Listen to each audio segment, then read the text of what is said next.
من بار بار گفتم من قاضی زاده ای که به میلیون ها انسان من صحبت میکنم، اگر امروز همسرم تصمیم بگیره بگه که من نمیخوام با تو ادامه زندگی بدم، والله لازم دم می کمره حاضر میشم میگم همسر عزیزم تا این لحظه که با هم زندگی کردیم خوب، سر از این لحظه که نمیخوای بسم الله، اجباری نیست.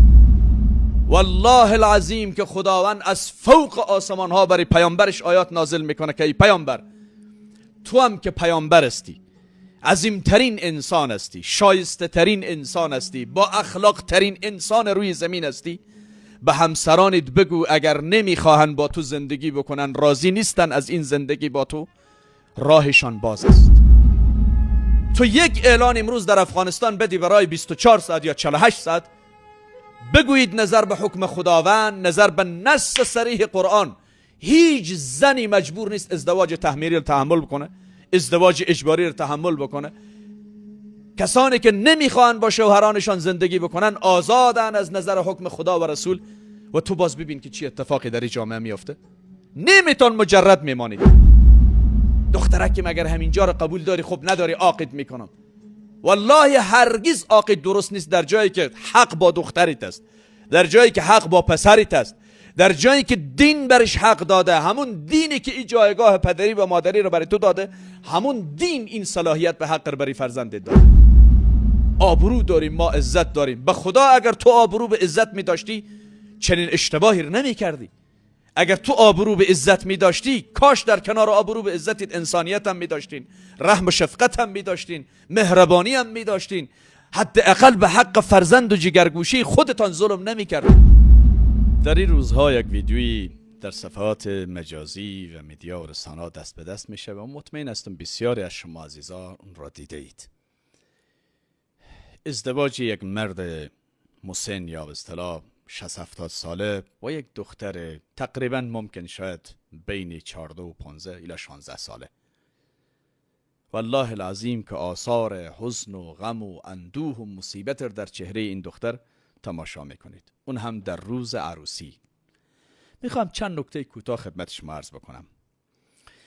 اولا به خاطر خدا ظلم نکنید. ظلم این نیست که شما یک شلاق بگیرید و فرق یک کسی بکوبید. آ جناب حاجی صاحبی که پول داری، آ جناب مولوی صاحبی که علم داری، آ جناب بزرگواری که قدرت داری یا در اجتماع جایگاهی داری، نکنید. به خاطر خدا ظلم نکنید. بزرگترین ظلم همیست که شما به حیات یک انسان بازی میکنید. بزرگترین ظلم همیست که حق مسلمی که رب العالمین برای یک انسانی داده من حیث انسان شما او را از او میگیرید و از او یک برده جور میکنید. ازدواجهای اجباری، ازدواجهای تحمیلی، ازدواجی که در او دختر رضایت نداره نکاح درست نمیشه. ازدواج یک عقد است، عقدی که یکی از طرفین راضی نباشه این عقد درست نمیشه. نکنید جلو این ازدواجهای اجباری را بگیرید در جامعه. مسئولین عزیزی که در رأس امور قرار دارید، والله همونطوری که در برابر اختطافچی، در برابر ظالم، در برابر سارق، در برابر کسی که نظم و انضباط جامعه را اخلال میکنه شما مسئولیت و مأموریت دارین، در برابر چنین ظالمای هم مسئولیت و مأموریت دارین. هزاران دختر در گوشه به اطراف این سرزمین قربانی میشه. چرا صدایتان بلند نمیشه؟ چرا اقدام عملی صورت نمیگیره؟ طرف به خاطری که پول داره، به خاطری که زور داره، به خاطری که شهرت داره، به خاطری که جایگاهی اجتماعی داره، یک دختر مظلومی 13-14 ساله و 15 ساله را به زور به عقد ازدواجش در میآوره.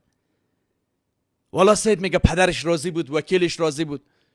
ولو که پدرش راضی باشه، ولو که مادرش راضی باشه، اگر خود این دختر راضی نباشه ازدواج صحیح نمی شود، این نکاح درست نمی شود. هر عالمی که در گوشه و اطراف افغانستان دلیلی داره میگه که این ازدواج ها درست است، ازدواج های اجباری و تحمیلی، و دختر راضی نباشه میگه این ازدواج درست است، بیا صدایش بلند بکنه، دلیلش بیان بکنه.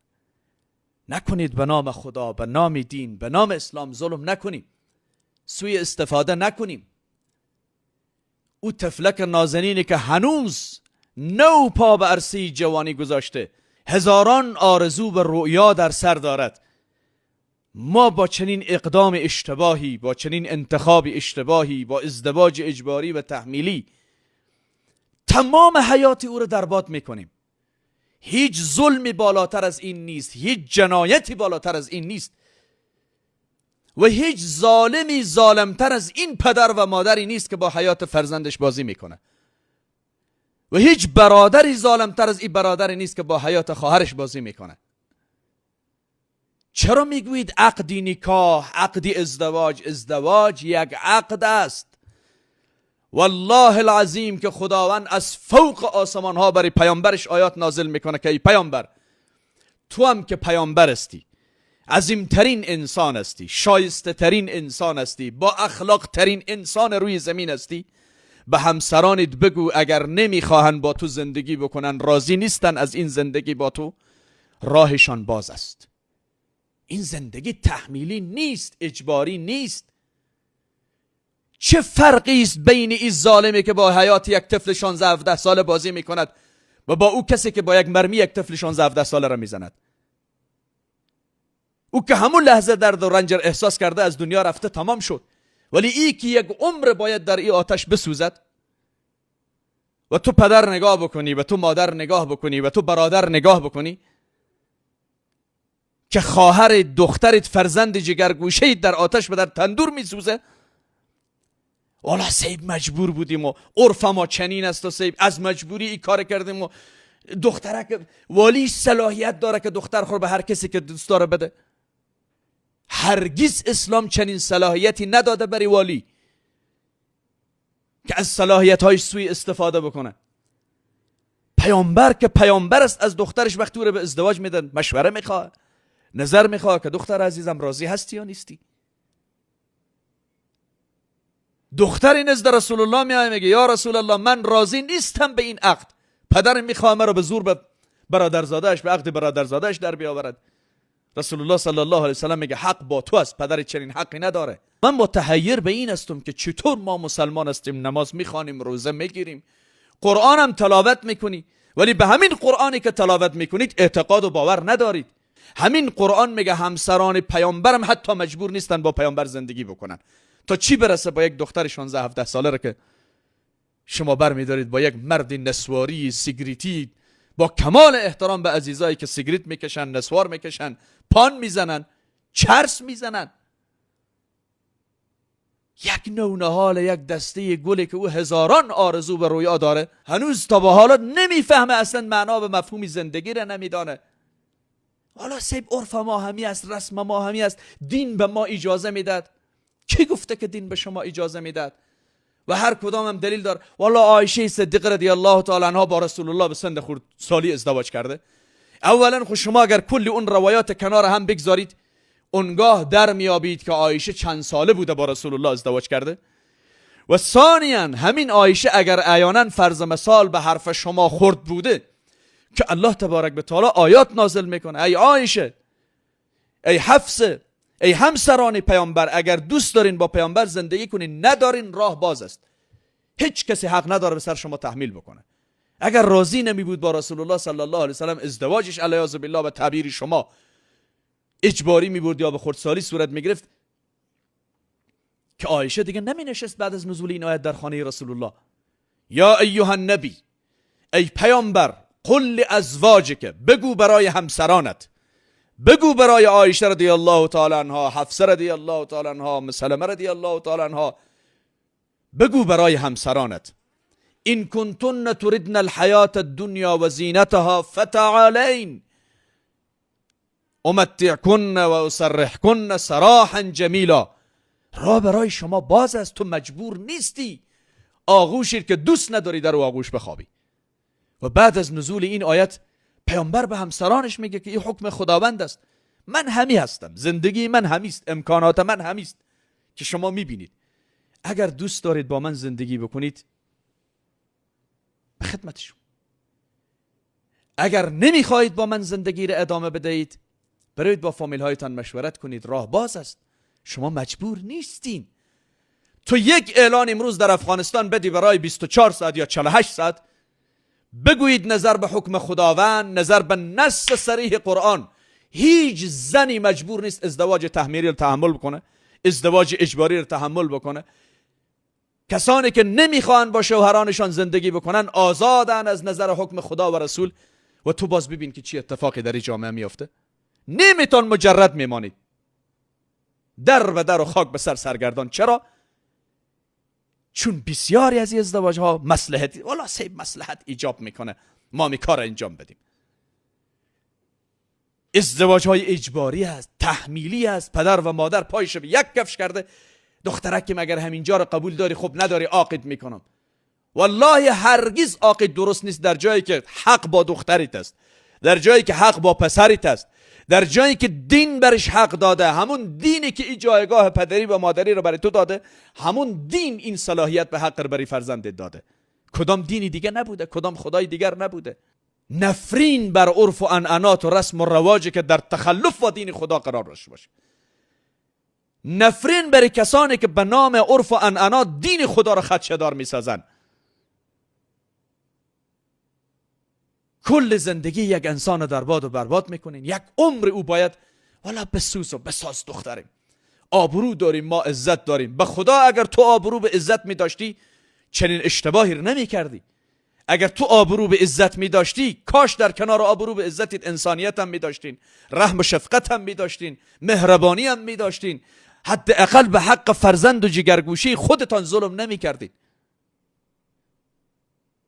من بار بار گفتم، من قاضی زاده ای که به میلیون ها انسان من صحبت میکنم، اگر امروز همسرم تصمیم بگیره بگه که من نمیخوام با تو ادامه زندگی بدم، والله لازم دم می کمره حاضر میشم میگم همسر عزیزم تا این لحظه که با هم زندگی کردیم خوب، سر از این لحظه که نمیخوای بسم الله.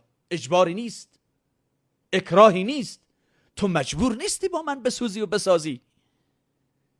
مگر همون خدایی که گفته ازدواج همون خدا نگفته طلاق؟ یک حکم خدا را برای خود مایه فخر میدانین، دستاویز جور میکنین، والله الله گفته ازدواج، و یک حکم دیگر خدا را برای خود مایه ننگ و شرمساری میدانین. والله طلاق ننگ است، طلاق چنین است. دختران رسول الله طلاق شد ننگ نبود، زنان صحابه طلاق شد ننگ نبود. برای ما و تو که رسید ننگ است؟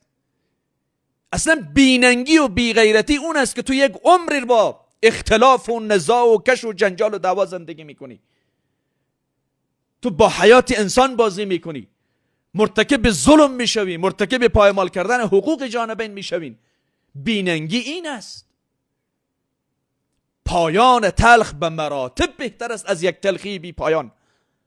چند روز مردم به جامعه برید حرف میزنن بس ساکت میشون، حداقل از این رنج که خلاص میشوید.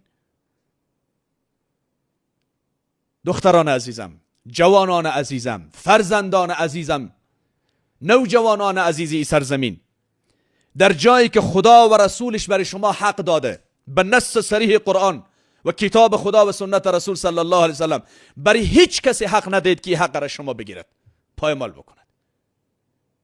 به نام عرف و عنعنات و رسم و رواج و قوم و فلان و آبرو و عزت و بزرگواری اجازه ندهید برای کسی. این حق شماست. حق گرفته میشه، داده نمیشود. و من خواهشم از بزرگانی که در رأس قرار دارن این است که چنین ازدواج های پیگرد قانونی قرار بدهید، اجازه ندهید و حیات این دسته های گل بازی بشود. و منظور و مقصد من تنها یک ویدیویی نیست، ویدیوی خاصی که فقط در فلان صفحه و فلان صفحه نشر شده یا در میدیا و صفحات دست به دست میشه. و هدف این است که ما شاهدی هزاران ازدواج اجباری و تحمیلی در جامعه خود هستیم در گوشه به اطراف افغانستان. شماهایی که همین برنامه را میبینید، به صحبت را میشنوید، در بین قومتان، فامیلتان، محیط و منطقهتان، اقربایتان، خویشاوندانتان چند نمونه را از این ازدواج ها شاهد بودید. طفلکای عزیزی به سن بسیار پایین کو هنوز معنا و مفهوم زندگی رو به معنای واقعی نمیفهمه و اصلا نمیدانه شوهرداری یعنی چی، ازدواج یعنی چی. از فامیل من گرفته تا دیگران متاسفانه با این مصیبت و با این جنجال گرفتاریم ما. حالا اگر عیانا یک دختر راضی هست که خب راضی هست، اما اونهایی که راضی نیستن به زور اونها را به عقد نکاح در می آورید که در روز عروسی که باید او لبخند داشته باشه، در روز عروسی که باید او شادی داشته باشه، خوشحالی داشته باشه، سرور و شادمانی داشته باشه و بهترین روز زندگی و خاطر سازترین روز زندگیش باشه، در او روز او آثار حزن و غم و اندوه بر چهره‌اش باشه. کجای این منطق است؟ کجای این دین است؟ موفق و مؤید باشید.